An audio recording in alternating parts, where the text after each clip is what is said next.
당뇨 전 단계 증상 꼭 확인하세요. 몸이 보내는 신호 7가지. 오늘은 우리 몸이 보내는 신호를 통해 당뇨병의 전조 증상을 알아보는 시간을 가져보려고 합니다. 예전에는 당뇨병 하면 나이 드신 분들만 걸리는 병이라는 인식이 많았잖아요. 그런데 요즘은 그렇지 않죠. 젊은 층, 특히 30 물결표 40대에서도 당뇨 환자가 급격히 늘어나고 있습니다.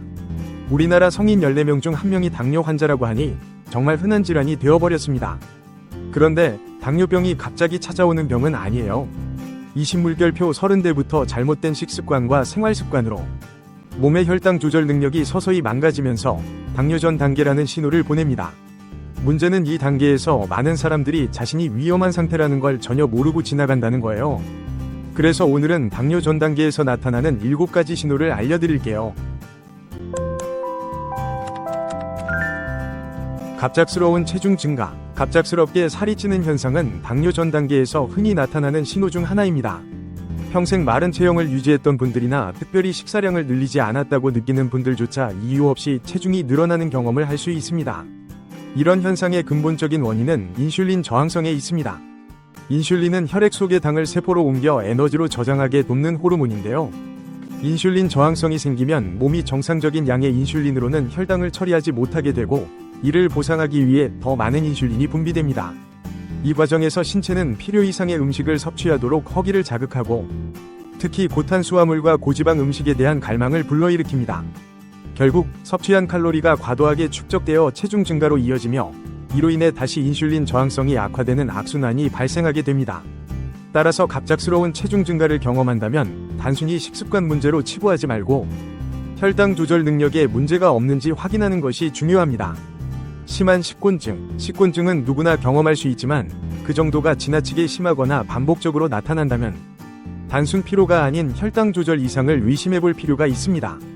특히 당뇨 전 단계에서는 식사를 하면 혈당이 급격히 상승했다가 떨어지는 혈당 스파이크가 자주 발생합니다. 이때 몸은 혈당을 낮추기 위해 인슐린을 과도하게 분비하는데요. 이렇게 혈당이 너무 빠르게 떨어지면 오히려 저혈당 상태에 접어들게 됩니다. 문제는 이 상태가 우리 뇌에 직접적인 영향을 미친다는 점입니다. 뇌는 에너지원으로 혈당을 사용하기 때문에 저혈당 상태가 되면 에너지 공급이 부족해지고 이로 인해 극심한 피로감과 졸음을 느끼게 됩니다. 특히 식후 1물결표 2시간 이내에 머리가 멍해지거나 졸음이 쏟아진다면 이는 몸이 혈당 조절에 어려움을 겪고 있다는 신호일 수 있습니다. 만약 이런 증상이 반복된다면 단순한 피로로 넘기지 말고 혈당 체크를 통해 원인을 찾아야 합니다. 전신 무기력감. 전신의 무기력감은 당뇨 전 단계에서 자주 나타나는 증상 중 하나입니다. 평소에는 활발하게 움직이던 사람이 이유 없이 피곤함을 느끼고 사소한 활동 후에도 몸이 축 처지는 경험을 할 수 있습니다. 이는 세포 내 에너지 저장 및 사용에 문제가 생긴 경우에 발생합니다. 당이 에너지로 전환되기 위해서는 세포 속으로 들어가야 하는데 인슐린 저항성이 있으면 세포가 혈당을 받아들이지 못합니다. 결국 혈액 속에는 당이 남아돌아도 세포는 에너지 부족 상태가 되는 것이죠. 이렇게 되면 몸은 항상 에너지가 부족하다고 느끼게 되고 일상생활 속에서도 쉽게 지치고 피로를 느낍니다. 또한 에너지를 효율적으로 활용하지 못하다 보니 머리가 멍해지거나 집중력이 떨어지는 등의 부가적인 증상이 나타날 수 있습니다. 전신 무기력감이 지속된다면 단순히 스트레스나 피로로 넘기지 말고 전문적인 진단을 받아보는 것이 필요합니다. 상처나 염증이 잘 낫지 않음. 상처가 잘 낫지 않거나 염증이 오래가는 증상은 혈당이 높을 때 나타나는 대표적인 신호 중 하나입니다. 당뇨 전 단계에서는 혈액 속에 당분이 많아지면서 면역 체계가 약화되고 혈액순환이 원활하지 않게 됩니다. 이로 인해 상처가 생기면 회복 속도가 느려지고 잇몸 염증이나 피부 트러블 같은 문제도 자주 발생할 수 있습니다. 또한 혈당이 높아지면 염증을 악화시키는 활성산소가 많이 생성되는데요. 이로 인해 작은 상처도 오래가며 피부에 염증이 반복적으로 생기게 됩니다. 더불어 가려움증이 동반되는 경우도 많습니다. 이런 증상은 특히 발이나 손같이 말초 부위에서 두드러지게 나타납니다. 만약 생채기 하나가 아물지 않고 계속 불편을 초래한다면 단순 피부 문제로 넘기지 말고 혈당 조절에 주의를 기울여야 합니다. 이런 증상들은 당뇨병으로 진행되는 초기 단계에서 자주 나타나기 때문에 신속히 대처해야 합니다. 탄수화물 갈망. 탄수화물에 대한 지나친 갈망 역시 당뇨 전 단계에서 흔히 나타나는 신호 중 하나입니다. 밥, 빵, 면 같은 탄수화물이 없으면 불안하거나 단 음식을 자주 찾게 된다면 이는 단순한 식습관 문제가 아닐 수 있습니다.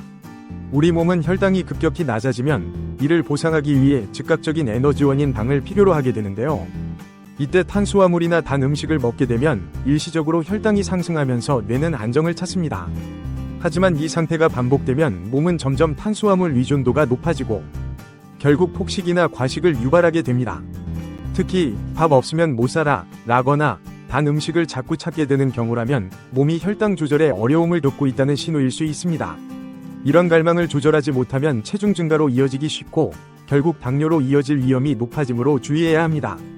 갑작스러운 몸 가려움증. 가려움증은 단순히 피부 문제로 끝나는 증상이 아닐 수 있습니다.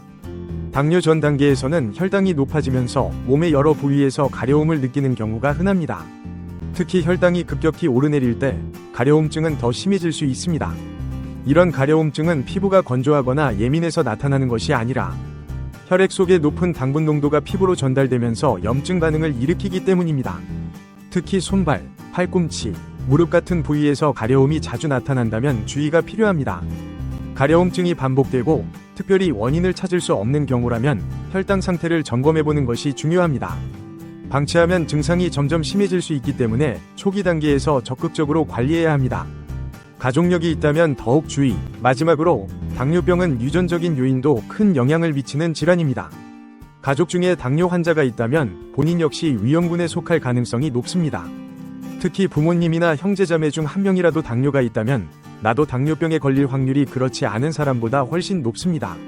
이런 경우 혈당 관리에 더욱 신경 써야 합니다. 정기적인 건강검진은 물론 평소 식습관과 운동습관을 철저히 관리하는 것이 중요합니다. 가족력이 있는 경우 위험 요소를 사전에 차단할 수 있도록 당뇨 전 단계 신호를 세심하게 관찰하는 것이 필요합니다. 가족력이 있다고 해서 반드시 당뇨가 생기는 것은 아니지만 소홀히 하면 발병 가능성이 높아지므로 주의를 기울이는 것이 좋습니다. 이 7가지 신호를 잘 기억해 두셨다가 해당되는 게 있다면 바로 혈당 체크를 해보세요. 건강검진만 믿지 말고 식사 후 1시간 혈당을 확인하면 더 정확한 결과를 얻을 수 있습니다. 특히 정기적으로 건강검진을 받으면서도 식습관과 생활습관을 개선하는 것이 정말 중요합니다. 여러분, 당뇨는 미리 관리하면 충분히 막을 수 있는 병입니다. 몸이 보내는 신호를 놓치지 말고 지금부터라도 적극적으로 내 건강을 지켜보세요. 오늘 영상이 유익하셨다면 구독, 좋아요, 알림 설정까지 부탁드립니다. 궁금한 점이나 경험담이 있다면 댓글로 남겨주세요.